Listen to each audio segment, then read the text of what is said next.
Welcome to episode 6 of the Audio Guide to the Galaxy, a podcast put together by those of us at Scitech to help you keep connected with our glorious night sky. My name is Leah, a presenter here at the Scitech Planetarium, and tonight we will be going on a bit of a voyage. This recording, it is time to take place at 7:30 p.m. for any night of the upcoming week, starting from the 9th of May. And indeed, if the weather permits, this recording will still be relevant for the next few weeks. So feel free to listen to this whenever it suits you best. We are quickly approaching the start of winter now, and that means not only will it be getting colder, it's very likely that our skies will be frequently covered by clouds. While that can be a little frustrating, the upside is that winter is usually the better time of the year to observe the night sky. This is due to our atmosphere. Throughout the winter months, there is less humidity about, so there is less distortion caused by our atmosphere, making for some beautiful, crisp nights. So you get a greater chance of seeing fainter stars and objects in the sky. And as an added bonus, winter is when the heart of our galaxy starts to rise in the sky, meaning if you get the opportunity, you get the chance to see a night sky bursting with countless stars. It is a wonderful sight to see and well worth the cooler nights. In saying that, please make sure that you are keeping nice and warm when stargazing. I want you to be comfortable while you're watching the sky. Over the last 5 weeks, we have been adding to our map of the sky, getting more and more familiar with some of the prominent constellations to see in the sky. For this episode, we are going to focus our attention towards the southwest and pick out some constellations occupying a huge section of the sky.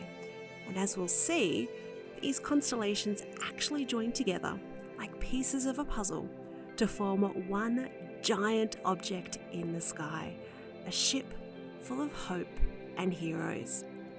So let's begin our grand ocean adventure of the southern sky. Before we turn to the southwest, let's do a quick sweep of the night sky and refamiliarize ourselves with some key observing points in the sky. First, turn to the west. And if you need a reminder or if it's your first time, you will find the west in the direction that the sun sets in the evening. In the western sky, we will find the constellation of Orion, the Great Warrior. It is always easiest to spot thanks to those 3 stars that make up his belt. 5 weeks ago, Orion was still high enough in the sky to make out the entire constellation. But as we look at Orion tonight, you can see it's travelled a great deal in that time. We can still see his belt, along with the surrounding 4 stars that represent his body. But what is left of the constellation will only remain for another 2 or so weeks before it disappears from our skies. The next time we'll be able to see Orion at this time of night will be at the start of summer, where those notable stars will start to rise in the east. Now, just a little further north, or to the right of Orion, we can spot the constellation of Gemini, the twin brothers. We were only introduced to this constellation last week, so a quick reminder on how to find them. Start with the bright red star of Betelgeuse, one of the shoulder stars of Orion. Remember to keep your arm outstretched.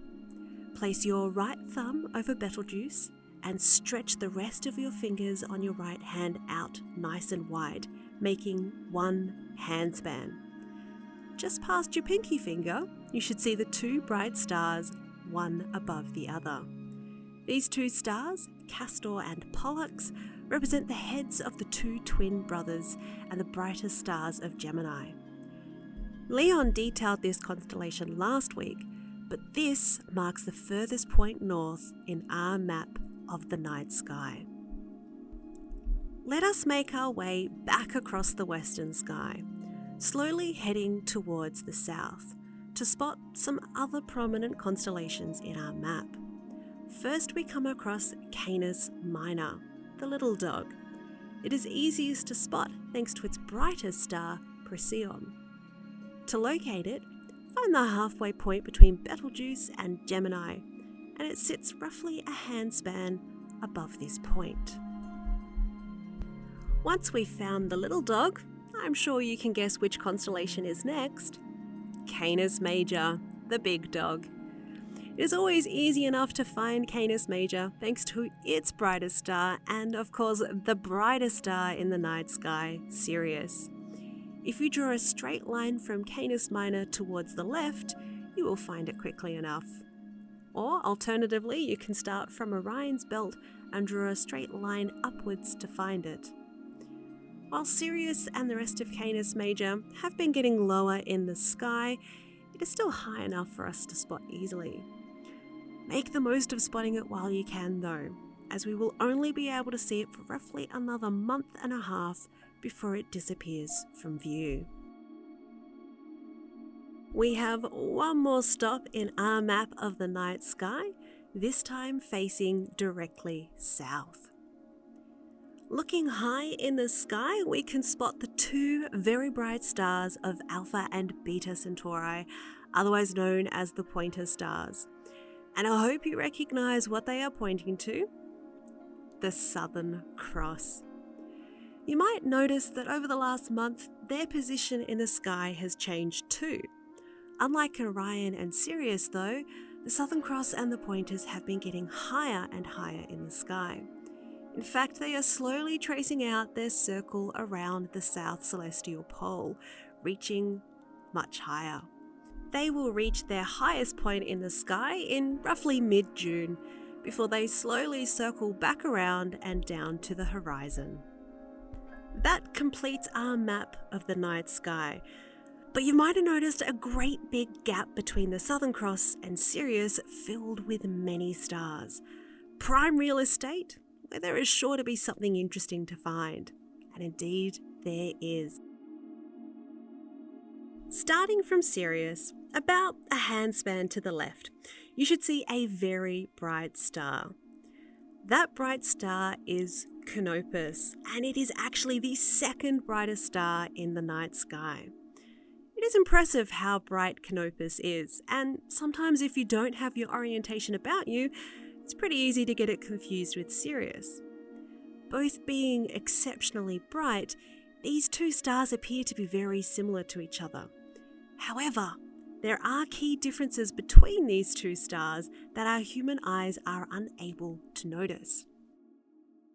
We already know a fair bit about Sirius. It's very bright, roughly twice as big as the Sun, and lies 8 light years away from us here on Earth. What if I told you though that Canopus isn't 8 light years away, but actually 310 light years away, almost 40 times further away? What does that tell you about that star, and by extension the apparently brighter star of Sirius? Already you can start to deduce that if these two stars both appear to be equally bright in the sky, yet they're at such different distances from us, then one star must actually shine much, much brighter than the other. And this is definitely the case. In fact, if we compare it to the Sun, Canopus shines 10,000 times brighter than our Sun. In comparison, Sirius only shines 25 times brighter than the Sun. That makes Canopus 420 times more luminous than Sirius. Can you imagine if Canopus was at the center of our solar system? How bright that star would shine during the day? I'm not sure SPF 50+ sunscreen would be enough for that.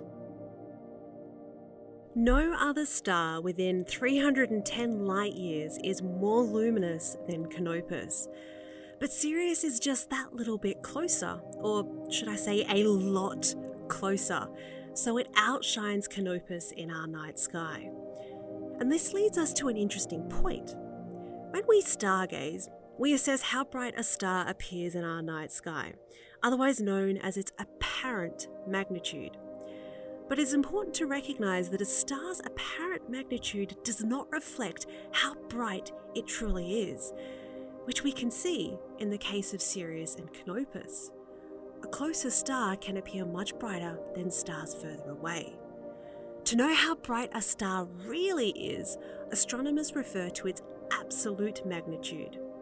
The absolute magnitude tells us how bright stars would be if they were all at the same distance away, focusing on their fundamental brightness rather than their apparent brightness. The standard distance that astronomers use to determine a star's absolute magnitude is 32.6 light years away. That might seem like an oddly specific number, but it's actually based on a precise distance called a parsec. The distance of 32.6 light years is equal to 10 parsecs. So a star's absolute magnitude refers to how bright it looks from a distance of 32.6 light years away. This is a standardized measurement for all stars, planets, galaxies, and beyond. I should mention, however, that the magnitude scale is back to front. The brighter the object appears to be, the lower the number it has on the magnitude scale. And alternatively, the fainter the object is, the higher the number it has. So for example, our Sun, the brightest object in our sky, it has an apparent magnitude of minus 26.7. On the other end of the scale, the faintest objects that we can see with the naked eye have apparent magnitudes of around plus 6.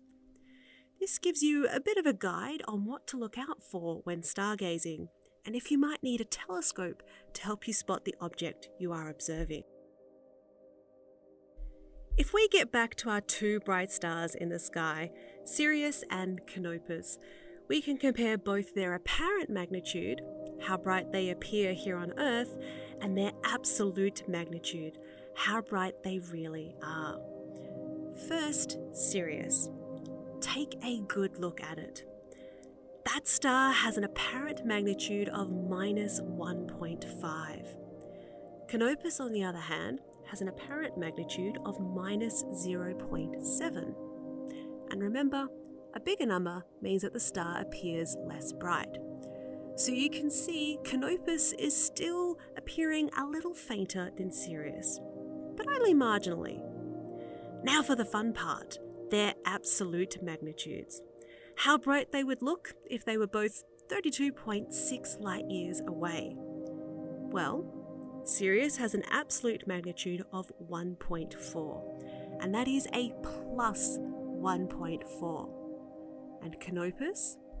It has an absolute magnitude of minus 5.7, much, much lower, or should we say much, much brighter.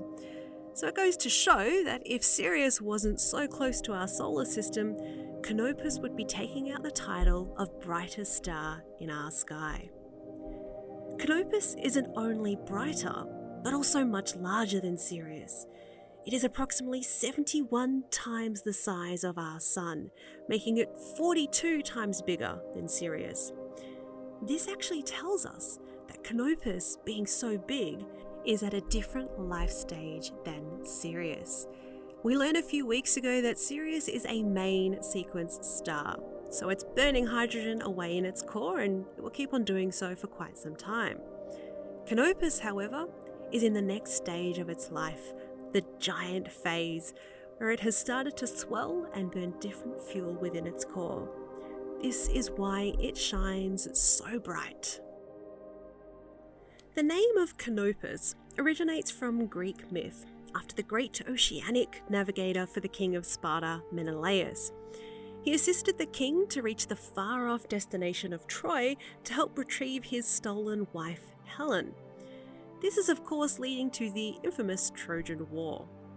The reason it is named after a navigator is due to the fact that Canopus is the brightest star in a now ancient constellation known as Argo Navis, otherwise translated to the ship of the Argonauts. I hope you like your Greek mythology. The ship of the Argonauts refers to the hero Jason, Jason had a bit of a troubled upbringing, having to be hidden as a child from his power-hungry uncle who stole the throne. Once of the right age, Jason returned to his uncle, eager to take back the crown that was rightfully his. Jason asked for the throne, and his uncle was like, yeah, but only if you complete the quest of finding the Golden Fleece and bringing it back to me.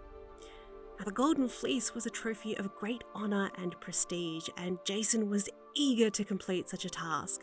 So he gathered up a crew of the who's who of Greek heroes to sail the seas in search of the Golden Fleece. Some of those heroes include the mighty Heracles and the two twins of Gemini, Castor and Pollux, themselves immortalized in the sky as stars. As is always the case with any myth, there were some side adventures and distractions.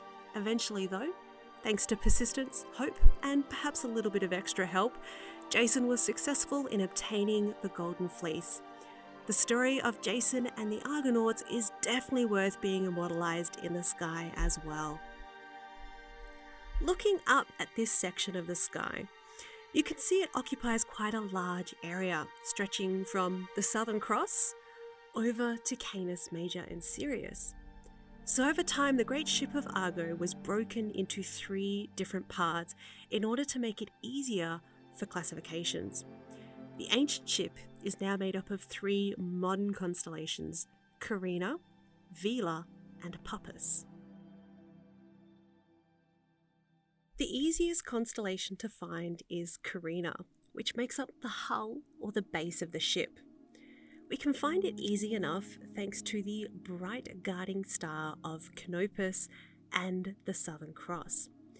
If you remember back to episode 2, when we were locating the Southern Cross in the sky, I said that sometimes it can be difficult to find because there are 3 very distinct crosses in the southern sky. First, of course, is the Southern Cross. The second, which we are about to find, is the Diamond Cross and part of Carina. To find it, I want you to start with the bright red star that makes up the top of the Southern Cross. Now draw an imaginary line from this star towards Canopus. Now do it again, but this time slowly. As you get to about a handspan away from the top of the cross, just below your line you should make out 4 distinct stars that look like a diamond or a cross on its side. This is the Diamond Cross, and all 4 stars are part of the constellation Carina. The rest of the stars in Carina arch from the Diamond Cross back towards Canopus, drawing out a bendy line in the sky. And using your imagination, it all joins together to make the base of the ship. Now above Canopus and just to the right, you will be able to locate the second constellation, Puppis. Puppis represents the back of the ship. The highest star in the constellation is Thrace, a whitish yellowish star that can vary in brightness every 3 hours or so. Now to find it, draw an imaginary line between Canopus and Sirius.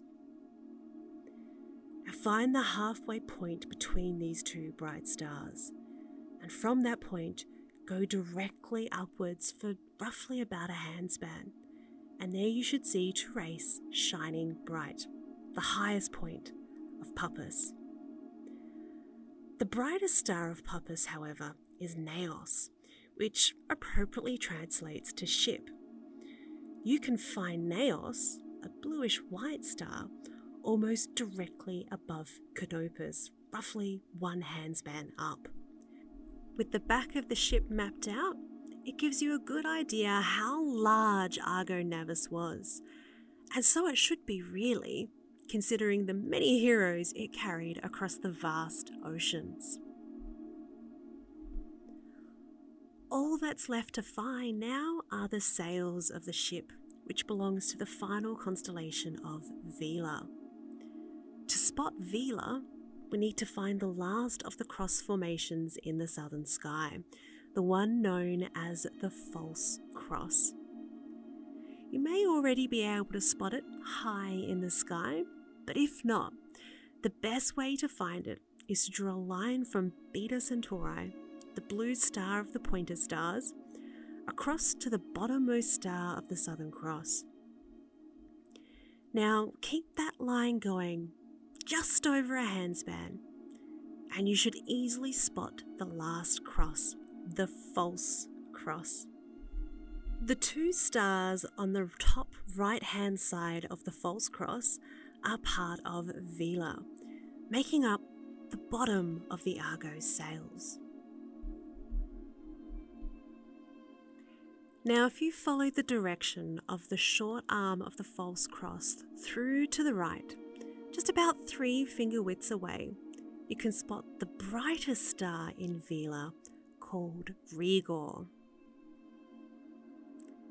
Now, above Rigor, you should also see a bright red star known as Suhail. It lies about 3 to 4 finger widths above, making a bit of a triangle shape with Rigor and the right arm star of the false cross. The sails of Vela stretch across to the left of Suhail, with the width of Vela being a whole handspan in size.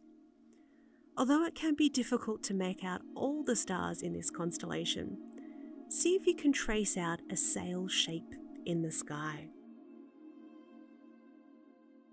Now that we have found all 3 constellations, you can definitely identify the great ship of the Argonauts. Well, maybe. After all, the pictures that we make of the stars are always open to interpretation. At the very least, you will now be able to navigate your way in the southern sky with a little more confidence. And speaking of navigating, we can now fill in a full half of the sky, from the Southern Cross in the south, sailing through the constellation of Argo towards the west, meeting the dogs Canis Major and Canis Minor, Orion, and further north, the twins of Gemini. The southern and western skies are no longer a strange assortment of stars, but a sky full of shining beacons of light that can help guide our way. That is, of course, until a few months' time, when the Earth will have continued along its orbit around the Sun, providing us with more stars to navigate amongst and many new sights to see.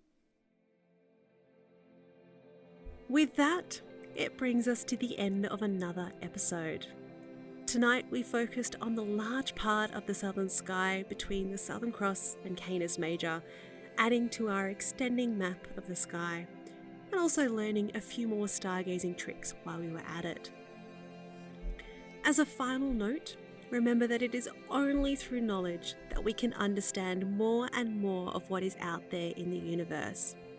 Far from being an enclosed roof above our heads, the sky is merely the shore of the vast oceans of the cosmos that lie beyond. So just like the hero Jason, don't be afraid to undertake a quest for yourself to learn more about what is out there, exploring the wide depths of space and discovering what treasures are hidden there in the darkness. Good night, everyone, and remember, you can find the universe just outside.